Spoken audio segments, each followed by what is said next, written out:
Just north of the Afghan border is a country that we hear very little about, Kyrgyzstan. It is the smallest of the stans. It is home to a crucial US airbase, and tonight it is engulfed in violence.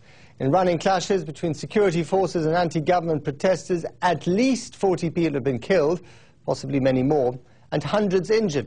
The bloodshed follows regional protests about rising fuel prices, corruption, and an increasingly authoritarian president. The BBC's Caroline Hawley reports.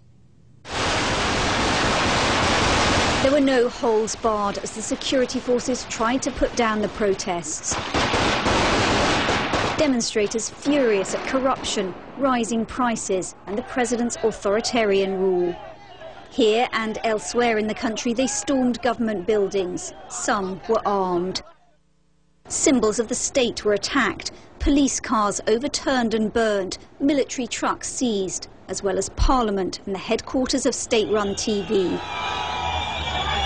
A BBC colleague witnessed the day's dramatic events.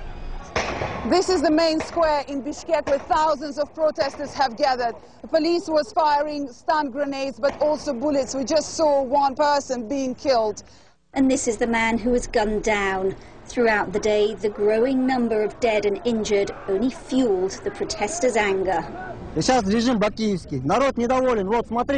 People are unhappy. Look here, we are all poor, no jobs. They are shooting at people, you can see for yourselves. I think there will be blood for blood. The rioting began yesterday in the northwestern city of Talas. By this morning, it had spread to Bishkek.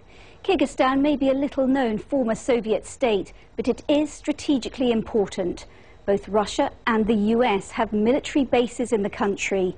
The Americans use theirs to supply forces fighting in Afghanistan. They've been watching today's turmoil with concern and have called for restraint. The violence continued into the night. The opposition now claims to have ousted the president. But in the chaos that's gripped this country, it's not clear yet precisely who is in control. Caroline Hawley, BBC News.